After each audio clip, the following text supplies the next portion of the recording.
Hello students, welcome to study capital. मेरा नाम गौरव कुमार है और आज के इस वीडियो में हम लोग सीयूईटी पीजी एमकॉम प्रोग्राम के लिए इनकम टैक्स का important topic income tax rate पे डिस्कशन करेंगे।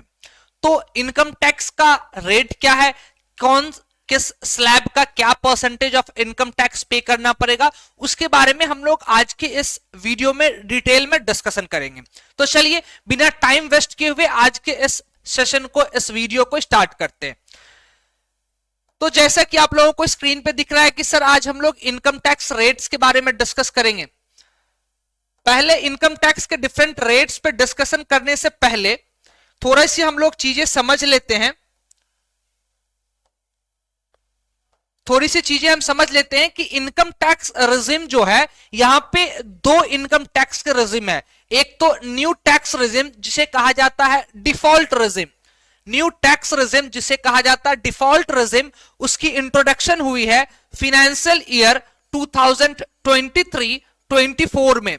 ये जो न्यू टैक्स रेजिम है जिसे कहा जा रहा है डिफॉल्ट टैक्स रेजिम, इसकी इंट्रोडक्शन कब हुई है सर? 2023-24 फाइनेंशियल ईयर में, यानी कि करंट फाइनेंशियल ईयर जो चल रही है, इसी करंट फाइनेंशियल ईयर में इस इनकम टैक्स रेजिम की इंट्रोडक्शन हुई है। उसके बाद दूसरी है सर एक ऑप्शनल टैक्स रेजिम, जिसे यह भी कहा जाता है कि ओल्ड टैक्स रेजिम, यानी कि इस टैक्स रेजिम के आने से पहले हम ओल्ड टैक्स रेजिम को फॉलो करते थे। तो आज की इस वीडियो में हम दोनों ओल्ड टैक्स रेजिम और न्यू टैक्स रेजिम दोनों को हम लोग डिटेल में समझेंगे, डिस्कस करेंगे। सर इन दोनों में बेसिकली मोटा मोटी डिफरेंस क्या है सर, जरा ये बता दीजिए, तब पढ़ने में और भी ज्यादा मजा आएगा इस टॉपिक को। तो सर आपको बता दूं कि ये जो न्यू टैक्स रेजिम है जिसे कहा गया है डिफॉल्ट रेजिम, इसमें लोअर रेट ऑफ टैक्सेस है, यानी कि टैक्स का रेट को डिक्रीज कर दिया गया है, बट उसके साथ साथ जो भी डिडक्शंस थे, जो भी एग्जम्पशंस थे, उसे भी कम कर दिया गया है। यानी कि अल्टीमेटली जो आपको दिख रहा है यहां पे कि कहीं ना कहीं आपसे कम इनकम टैक्स का रेट कम कर दिया गया है। कहीं ना कहीं कहा जा रहा है कि सर आप कम टैक्स पे कीजिए, कम परसेंटेज ऑफ इनकम टैक्स पे कीजिए। और दूसरी तरफ क्या किया गया है सर, जो भी आपको डिडक्शंस मिलते थे, जो भी आपको एग्जम्पशंस मिलते थे इनकम टैक्स में, उसे भी डिक्रीज कर दिया गया है। ठीक है सर। अच्छा, यहां पे क्या है सर, ये ऑप्शनल और जो ओल्ड टैक्स रेजिम है सर, इसमें क्या है सर, यहां पे हाईएस्ट रेट ऑफ टैक्सेस आपसे चार्ज किए जाते हैं, बट साथ ही साथ इसके साथ आपको डिडक्शंस और एग्जम्पशंस बहुत ज्यादा मिलते हैं। ठीक है, आइए सर इस चीज को हम लोग और भी डिटेल में हम लोग समझते हैं। सबसे पहले हम लोग समझेंगे default tax regime. Default tax regime को क्या कहा गया है सर? न्यू टैक्स रेजिम है, जिसकी कब इंट्रोडक्शन हुई है? फाइनेंशियल ईयर 2023-2024 में इसकी इंट्रोडक्शन हुई है। जरा देखिए, certain deductions exemptions are not available under this regime like leave travel concession, interest on housing loan on self occupied property, deductions under chapter 6A।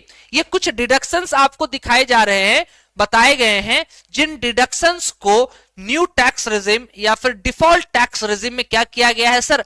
हटा दिया गया है। वो डिडक्शंस आपको आप नहीं अवेल कर सकते हैं अगर आप डिफॉल्ट टैक्स रेजिम के अकॉर्डिंगली टैक्स फाइल करते हैं।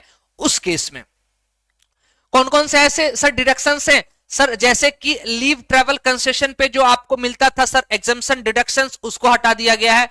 Interest on housing loan on self occupied house property, जो आपके सेल्फ ऑक्यूपाइड हाउस प्रॉपर्टी के पे जो आपने लोन ले रखा है, उसके इंटरेस्ट पेमेंट पे आपको डिडक्शंस मिलते थे, वो भी आपको नहीं अब मिलेगा सर डिफॉल्ट टैक्स रेजिम में।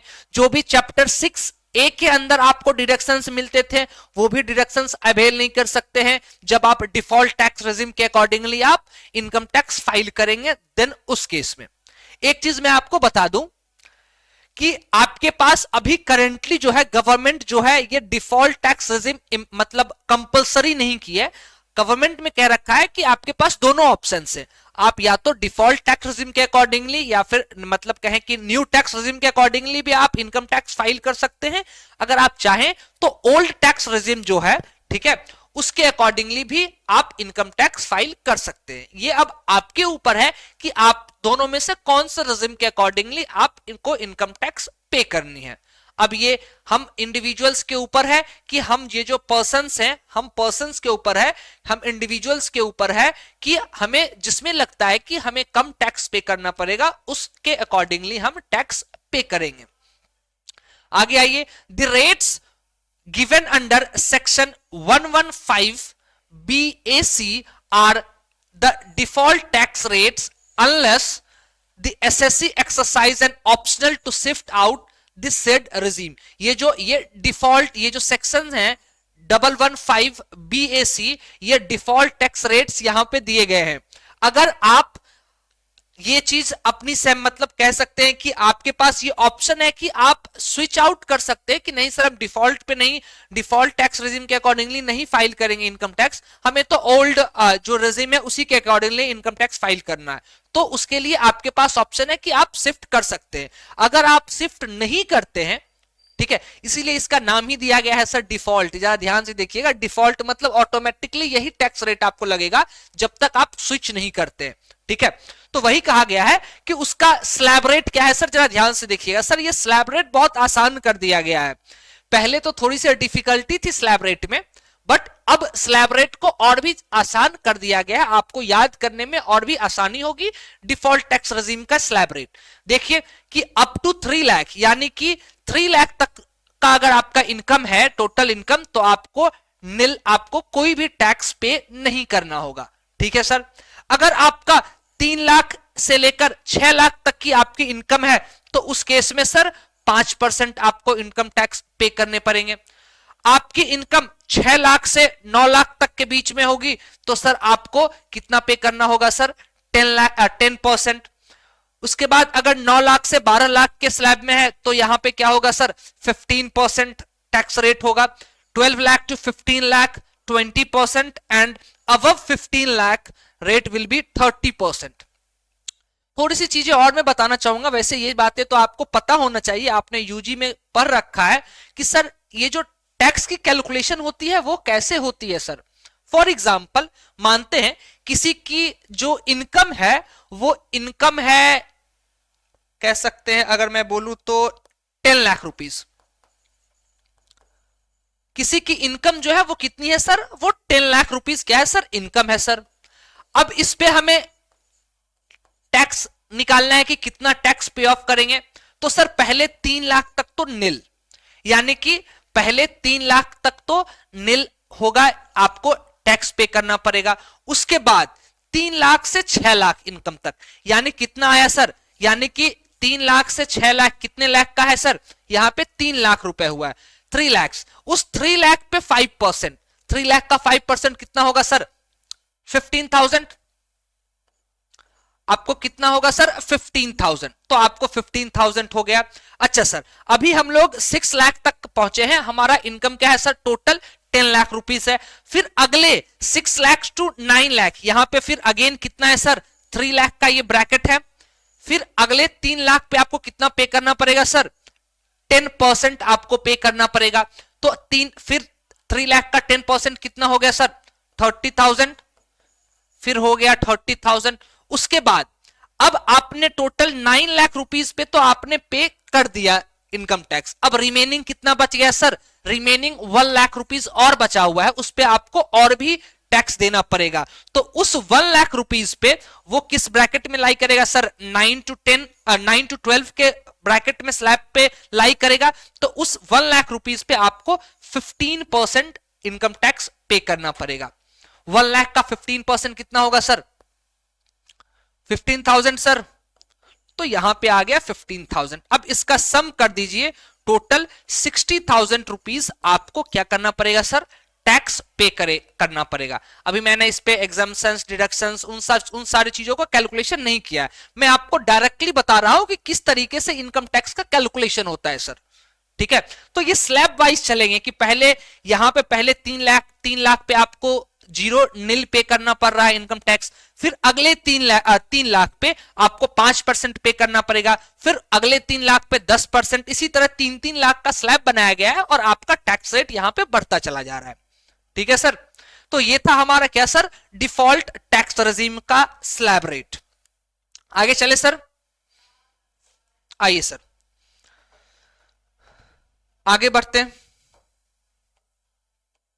अच्छा, एक पॉइंट यहां पे भी और बताया गया है डिफॉल्ट टैक्स रेजिम के बारे में ही, सब same slab for all categories of individuals and HUF up to 60 years of age, senior citizen and super senior citizen।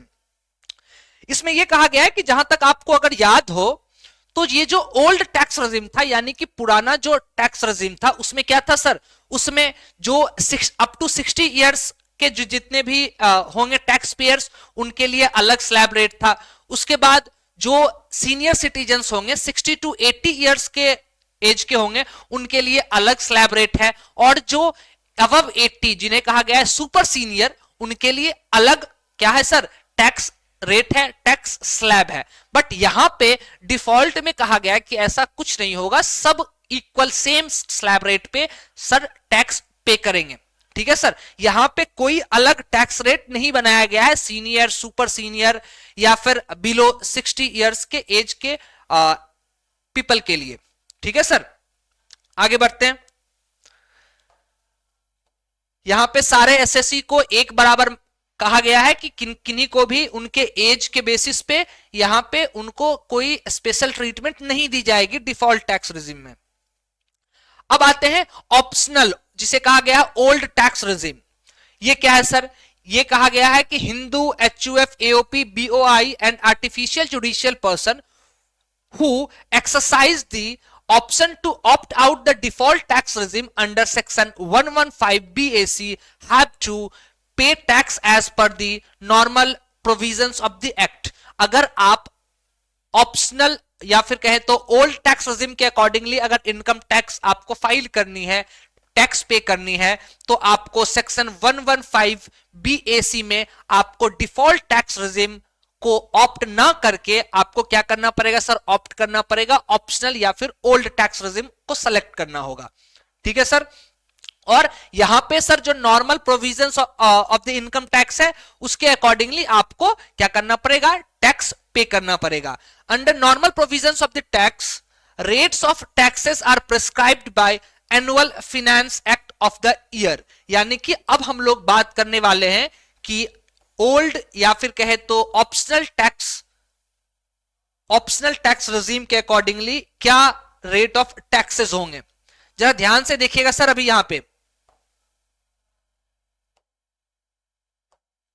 जरा ध्यान से देखिएगा सर। अभी सबसे पहला यहां पे देखिए, यहां पे 3 डिफरेंट पार्ट्स में मैंने बाइफरकेट किया है। सबसे पहला पार्ट, ये जो पार्ट है ये क्या है sir, in case of resident individual, HUF, AOP, BOI, artificial judicial person, यानी कि जिनकी 60 इयर्स से कम की एज होगी उनके लिए ये वाला रेट है सर। जिनकी 60 टू 80 इयर्स की एज होगी और वो रेसिडेंट इंडिविजुअल होंगे उनके लिए ये वाला स्लैब रेट होगा।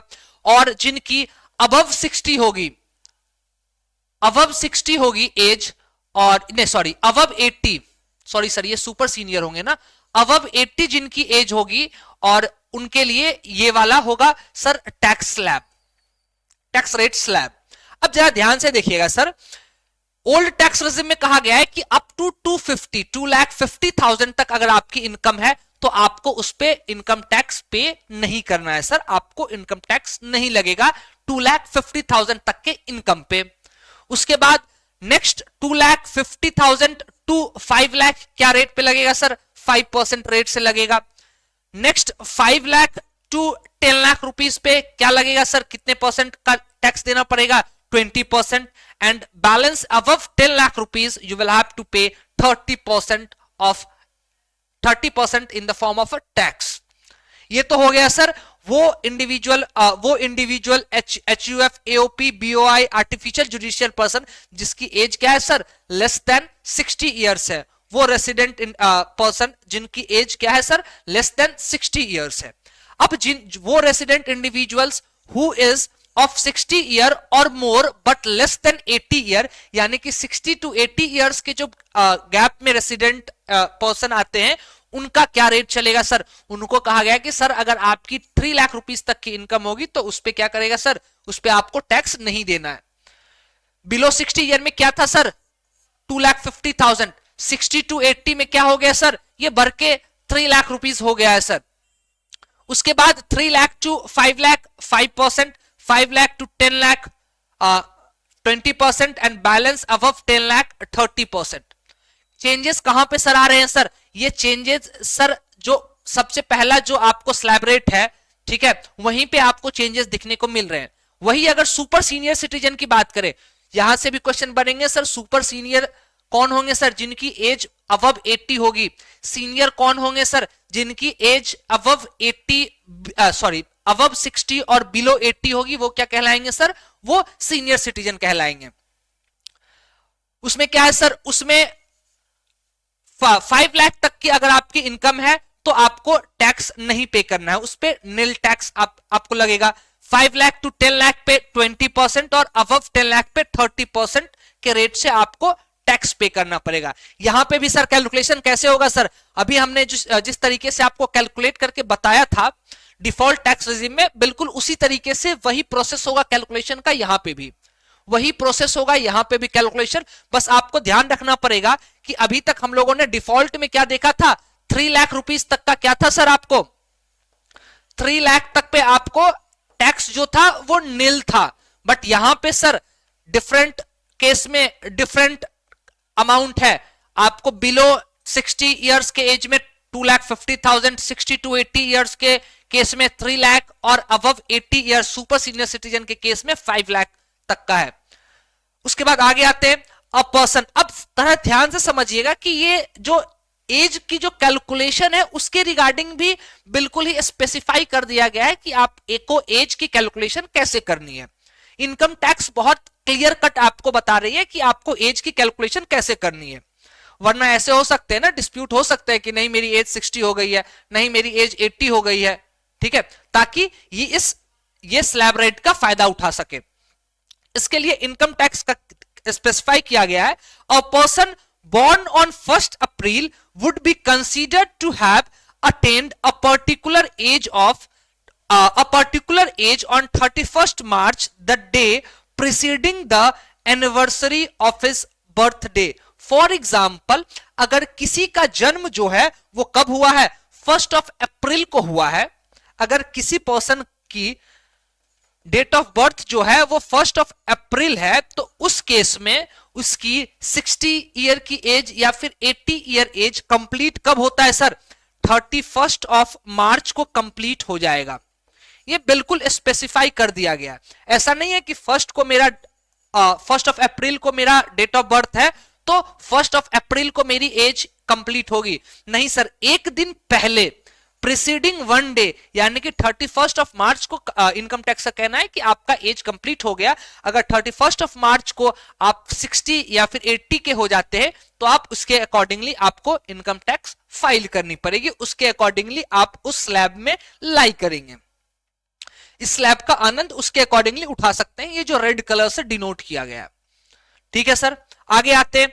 A resident individual whose 60th birthday fall on 1st April 2025 would be treated as having attained the age of 60 year under the financial year 2024-2025। क्या कहा गया है सर?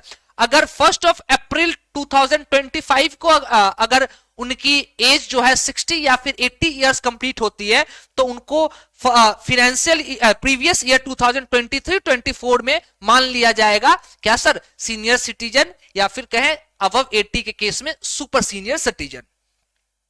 क्लियर होगा सर? अब आपको ये टैक्स रेट और एज का कैलकुलेशन बिल्कुल सर, इसमें किसी भी तरह की किसी को कोई डाउट नहीं होना चाहिए। अब आइए सर, अब यहां पे बात किया जाएगा sir default tax regime versus optional tax regime. Optional tax regime तो आपको पता है कि ऑप्शनल टैक्स रेजिम को ही क्या कहा गया है सर? ओल्ड टैक्स रेजिम भी कहा जाता है sir.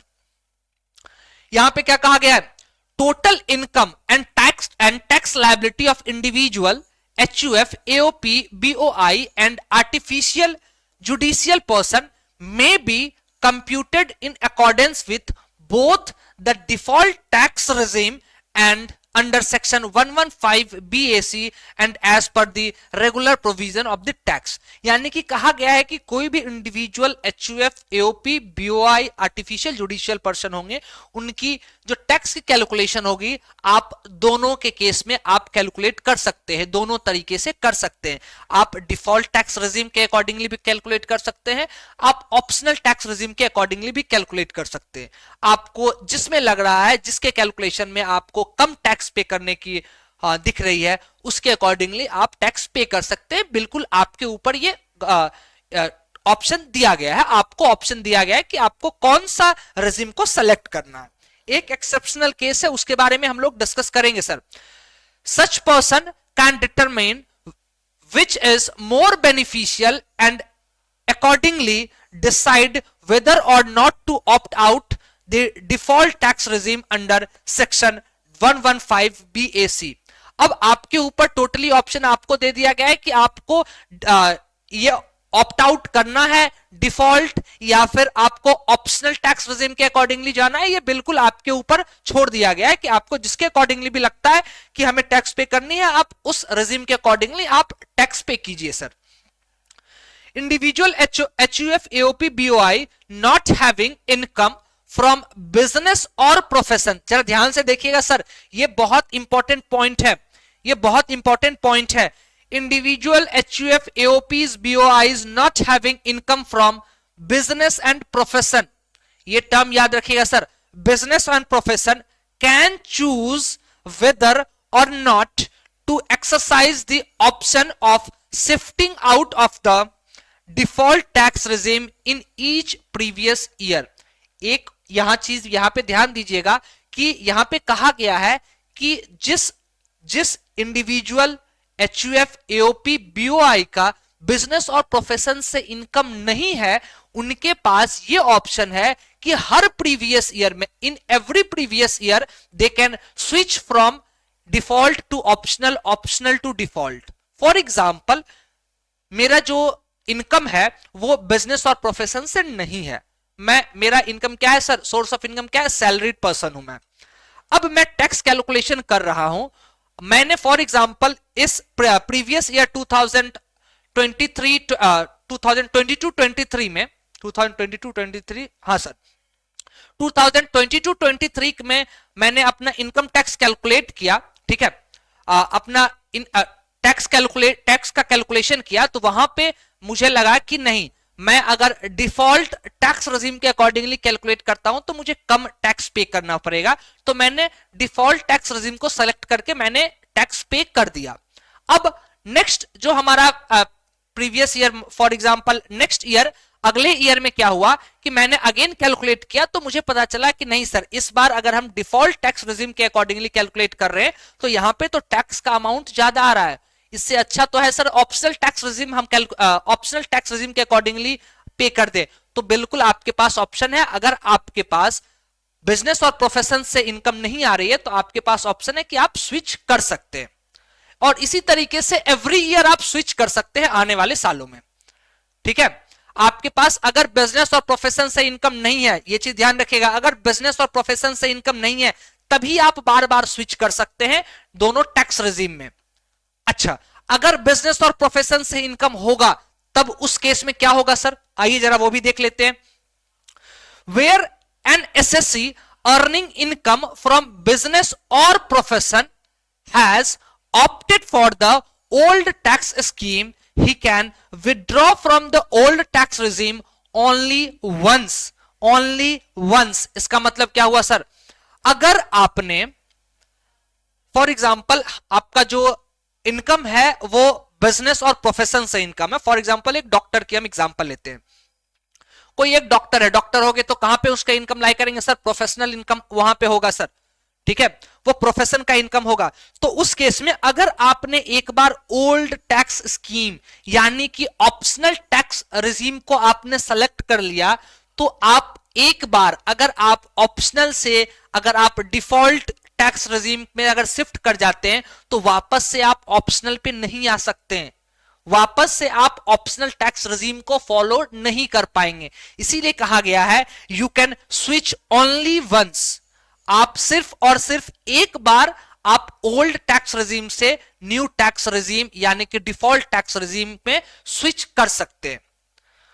Once such an option is available, cannot further avail it except where such person cease to have any income from business or profession। एक चीज और सर, ये सर बहुत इंपॉर्टेंट सर ये स्टेटमेंट था सर, लास्ट पॉइंट का second statement बहुत important बात कह के जा रहा है सर, ध्यान से समझिएगा।